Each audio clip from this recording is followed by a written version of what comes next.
Good morning student. मैं Basant Sahu from Bharti college of agriculture.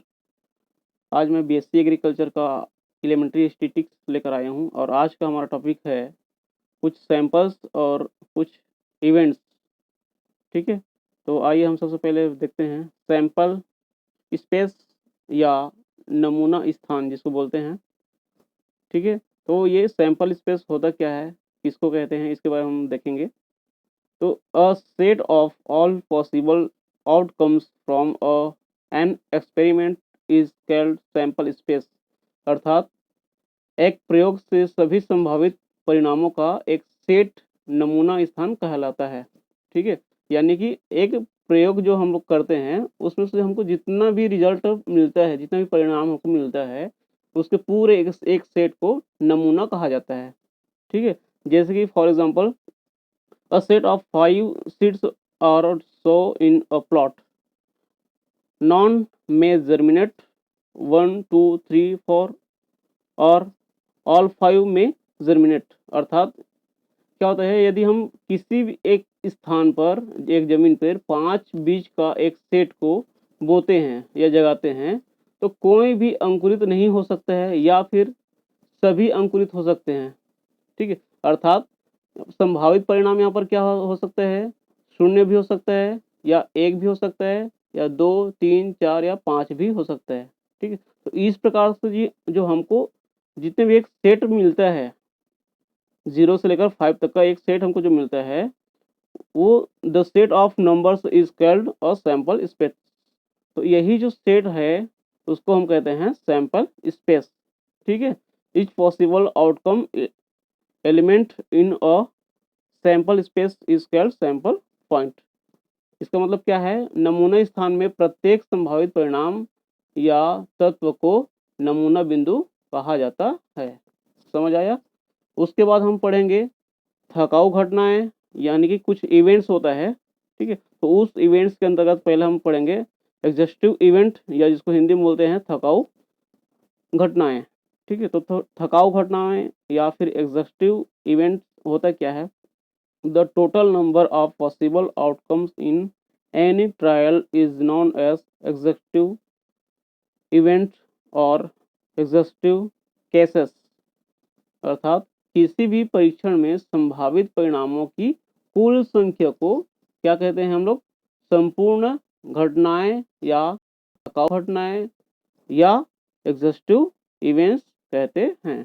ठीक है, इसका मतलब क्या है, किसी भी हम लोग प्रैक्टिकल करते हैं तो हमको जितने भी रिजल्ट मिलता है तो उनके टोटल जो नंबर्स होते हैं उसको कहा जाता है संपूर्ण घटनाएं या थकाऊ घटनाएं या एग्जॉस्टिव इवेंट कहते हैं।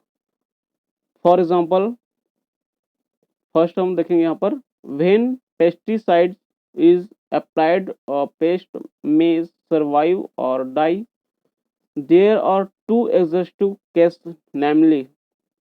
फर्स्ट क्या है यहाँ पर, सर्वाइवल हो सकता है या फिर डेथ हो सकता है।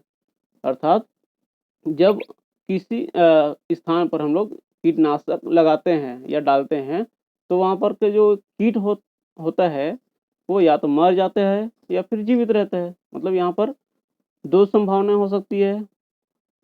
ठीक है, तो दोनों क्या होता है, थका हुआ मिलता है हमको, या तो उसका अस्तित्व रहेगा या उसका अस्तित्व नहीं रहेगा, उसकी मृत्यु हो जाती है। ठीक है, सेकेंड पॉइंट हम देखेंगे, इन थ्रोइंग ऑफ और die there are 6 exhaustive cases since any one of the 6 faces 1, 2, 3, 4, 5 और 6 में कम अपर मोस्ट। मतलब डाई फेंकने में 6 संपूर्ण मामले होते हैं। यदि हम लोग किसी डाई को फेंकते हैं या उछालते हैं हमको 6 परिणाम मिलते हैं, क्योंकि 6 में से कोई भी ऊपर आ सकता है, कोई भी अंक ऊपर आ सकते हैं, एक भी आ सकता है, दो भी आ सकता है, तीन आ सकता है, चार या पांच आ सकता है। ठीक है, तो इस प्रकार से उसका जो नंबर होता है, मतलब यहाँ पर टोटल नंबर कितना है, 6। ठीक है, नेक्स्ट थर्ड पॉइंट यहाँ पर है, इन drawing two cards from a pack of cards, the exhaustive number of cases is 52C2 since two cards can be drawn out of 52 cards। In 52C2 ways, अर्थात card के एक packet से 2 card खींचने हैं, ठीक है। तो 2 कार्ड खींचने में मामलों की संख्या कितनी हो सकती है यहाँ पर हमारे, क्योंकि कार्ड कितनी होती है 52 होती है, तो 52 कार्ड में 2 कार्ड खींचते हैं तो उसका जो संभावना कितनी हो सकती है, टोटल संभावना कितनी होगी 52C2, ठीक है। क्योंकि 52 कार्ड में 52 कार्ड में से 2 कार्ड हम क्या करते हैं निकाल लेते हैं, तो इस प्रकार से इसका जो टोटल संभावना कितनी हो जाएगी 52C2, ठीक है। नेक्स्ट ये, या फिर आप टेबल से भी समझ सकते हैं, देख सकते हैं इसमें थर्ड पॉइंट है या थर्ड इवेंट रहता है, या सॉरी सेकंड इवेंट है आपका अनुकूल घटनाएं या फेवरेबल इवेंट्स। तो अनुकूल घटनाएं या फेवरेबल इवेंट्स में क्या है, the number of cases favourable to an event in a trial is the number of outcome which entail the happening of the event. मतलब मुकदमे में किसी घटना के अनुकूल मामलों की संख्या उन परिणामों की संख्या होती है जो घटना की घटित होने का संकेत देते हैं।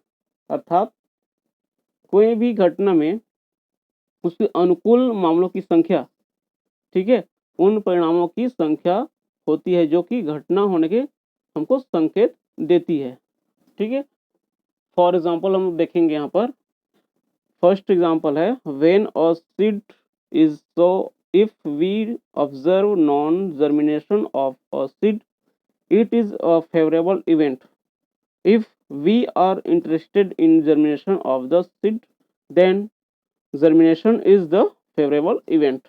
अर्थात जब एक बीज को बोया जाता है, यदि हम एक बीज के गैर अनुकूलन का निरीक्षण करते हैं, अर्थात जो अनुकूलित नहीं हो सकती है उसका अगर हम लोग परीक्षण करते हैं, टेस्ट करते हैं, तो यह एक अनुकूल घटना होती है। यदि हम बीज के अंकुरण में रुचि रखते हैं तो अंकुरण अनुकूल घटना होती है, ठीक है। मतलब यदि हम किसी जो एक ऐसा बीज लेंगे जो कि अंकुरित होने की संभावना कम होती है, तो इसका घटना क्या हो सकती है, अनुकूल घटना नहीं हो सकती है। लेकिन यदि हम किसी अंकुरित होने वाली बीज का परीक्षण करते हैं तो उसका जो घटना है वो अंकुरण अनुकूलित घटना कहलाती है, ठीक है। नेक्स्ट देखेंगे म्यूचुअली एक्सक्लूसिव एक्सक्लूसिव इवेंट्स, अर्थात पारस्परिक रूप से अनन्य इवेंट, जिसको हम लोग बोलते हैं events are said to be mutually exclusive incompatible if the happening of any one of the event precludes the happening of all the others. If no two or more of the events can happen simultaneously in the same trial, the joint occurrence is not possible.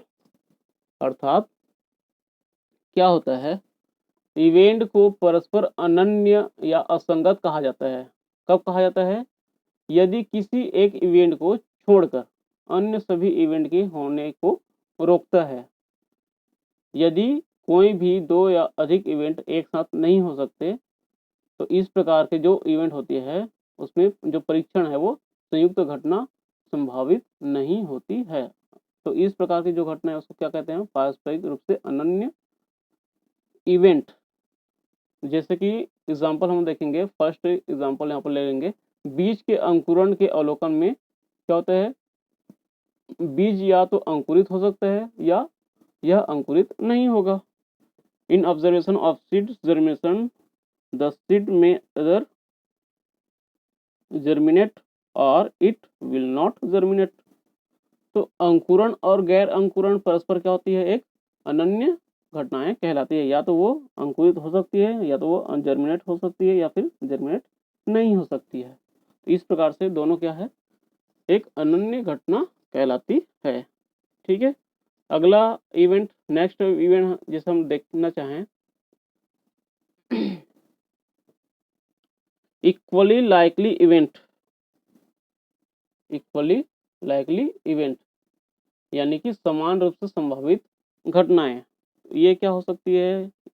Outcome of a trial are said to be equally likely if taking into consideration all the relevant evidences.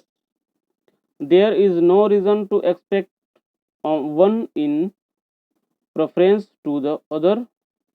Two or more events are said to be equally likely if each one of them has an equal chance of occurring. मतलब परीक्षण के परिणाम को समान रूप से कहा जा सकता है। कब कहा जा सकता है?